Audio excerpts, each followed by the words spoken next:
of your executive committee are the sentiments of my own heart, and I found myself in full accord when I read its opening lines. A time comes when silence is betrayal. That time has come for us in relation to Vietnam. The truth of these words is beyond doubt, but the mission to which they call us is a most difficult one. Even when pressed by the demands of inner truth, men do not easily assume the task of opposing their government's policy, especially in time of war. Nor does the human spirit move without great difficulty against all the apathy of conformist thought within one's own bosom in the surrounding world. Moreover, when the issues at hand seem as perplexed as they often do in the case of this dreadful conflict, we are always on the verge of being mesmerized by uncertainty. But we must move on. Some of us who have already begun to break the silence of the night have found that the calling to speak is often a vocation of agony. But we must speak. We must speak with all the humility that is appropriate to our limited vision, but we must speak. And we must rejoice as well, for surely this is the first time in our nation's history that a significant number of religious leaders have chosen to move beyond the prophesizing of smooth patriotism to the high grounds of a firm dissent based on the mandate of conscience and reading of history. Perhaps a new spirit is rising among us. If it is, let us trace this movement well and pray that our own inner being may be sensitive to its guidance, for we are deeply in need of a new way beyond the darkness that seems to close around us.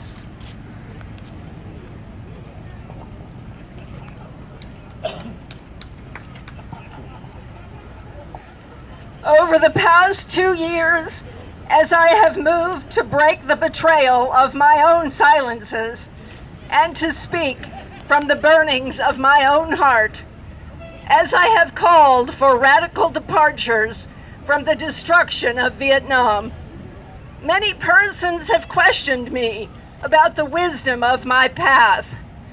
At the heart of their concerns, this query has often loomed large and loud. Why are you speaking about war, Dr. King? Why are you joining the voices of dissent? Peace and civil rights don't mix, they say. Aren't you hurting the cause of your people, they ask? And when I hear them, though I often understand the source of their concern, I am nevertheless greatly saddened.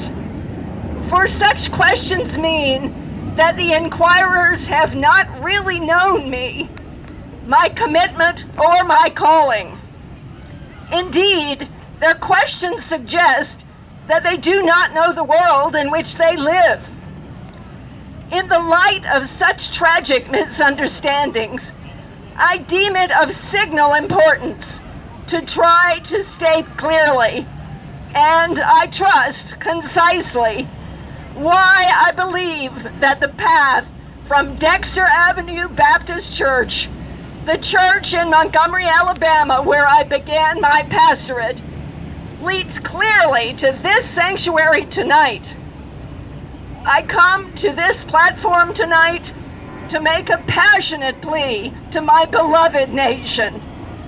This speech is not addressed to Hanoi or to the National Liberation Front.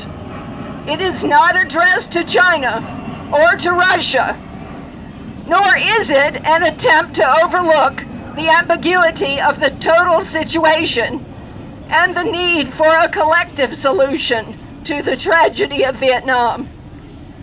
Neither is it an attempt to make North Vietnam or the National Liberation Front paragons of virtue, nor to overlook the role they can play in a successful resolution of the problem. While they both may have justifiable reason to be suspicious of the good faith of the United States, life and history give eloquent testimony to the fact that conflicts are never resolved without trustful give and take on both sides.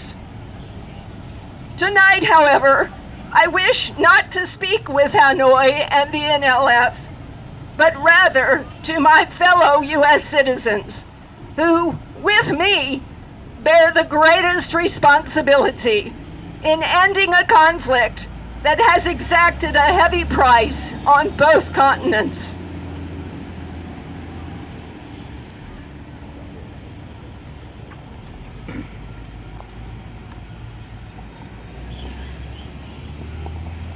Since I'm a preacher by trade, I suppose it's not surprising that I have 7 major reasons for bringing Vietnam into the field of my moral vision.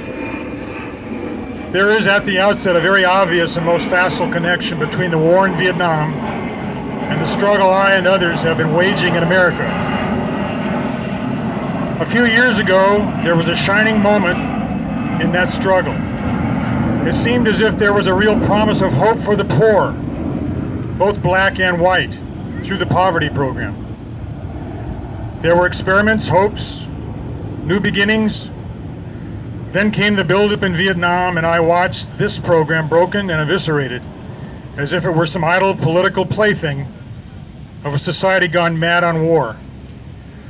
I knew that America would never invest the necessary funds or energies in rehabilitation of its poor so long as adventures like Vietnam continue to draw men and skills and money like some demonic, destructive suction tube.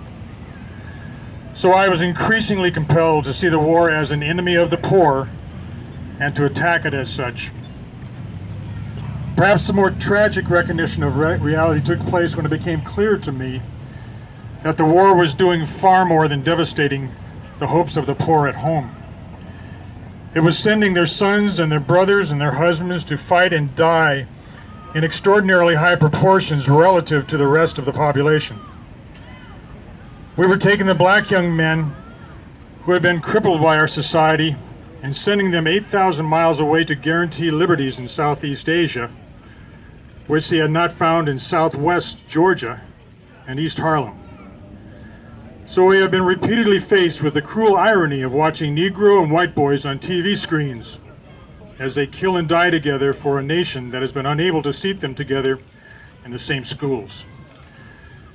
So we watch them in brutal solidarity burning the huts of a poor village, but we realize that they would hardly live in the same block in Chicago.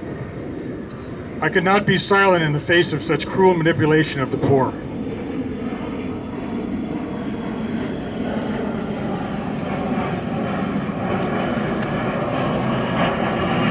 My third reason moves to an even deeper level of awareness, for it grows out of my experience in the ghettos of the North over the last 3 years, especially the last 3 summers. As I have walked among the desperate, rejected, and angry young men, I've told them that Molotov cocktails and rifles could not solve their problems. I've tried to offer them my deepest compassion while maintaining my conviction that social change comes most meaningfully through nonviolent action. But they asked, and rightly so, what about Vietnam? They asked if our own nation wasn't using massive doses of violence to solve its problems, to bring about the changes it wanted.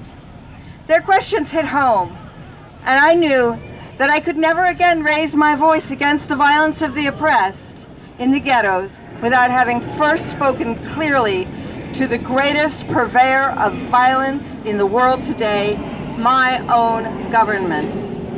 For the sake of those boys, for the sake of this government, for the sake of hundreds of thousands trembling under our violence, I cannot be silent.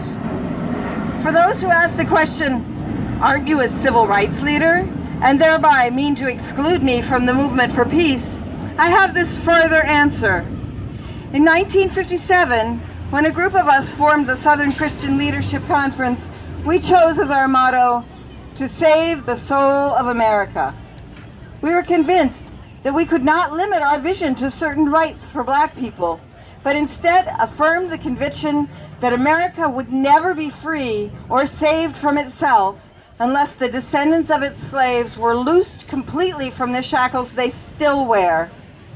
In a way, we were agreeing with Langston Hughes, that black bard of Harlem, who'd written earlier, Oh yes, I say it plain. America never was America to me, and yet I swear this oath, America will be. Now it should be incandescently clear that no one who has any concern for the integrity and life of America today can ignore the present war. If America's soul becomes totally poisoned, part of the autopsy must read, Vietnam. It can never be saved so long as it destroys the deepest hopes of men the world over. So it is that those of us who are yet determined that America will be are led down the path of protest and dissent, working for the health of our land.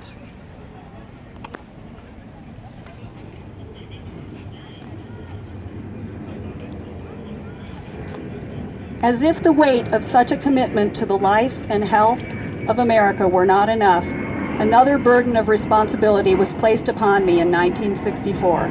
And I cannot forget that the Nobel Prize for Peace was also a commission to work harder than I had ever worked before for the brotherhood of man. This is a calling that takes me beyond national allegiances, but even if I were not present, I would yet have to live with the meaning of my commitment to the ministry of Jesus Christ. To me, the relationship of this ministry to the making of peace is so obvious that sometimes I marvel at those who ask me why I am speaking against the war. Could it be that they do not know that the good news was meant for all, for communist and capitalist, for their children and ours, for black and white, for revolutionary and conservative? Have they forgotten that my ministry is in obedience to the one who loved his enemies so fully that he died for them? What then can I say to the Viet Cong, or to Castro, or to Mao, as a faithful minister of this one? Can I threaten them with death, or must I not share with them my life? Finally, as I try to delineate for you and for myself the road that leads from Montgomery to this place, I would have offered all that was most valid if I simply said that I must be true to my conviction that I share with all men the calling to be a son of the living God. Beyond the calling of race, or nation, or creed, is this vocation of sonship and brotherhood. And because I believe that the Father is deeply concerned, especially for his suffering and helpless and outcast children, I come tonight to speak to them, for them. This I believe to be the privilege and the burden of all of us who deem ourselves bound by allegiances and loyalties which are broader and deeper than nationalism and which go beyond our nation's self-defined goals and positions. We are called to speak for the weak, for the voiceless, for the victims of our nation, and for those it calls enemy. For no document from human hands can make these humans any less our brothers.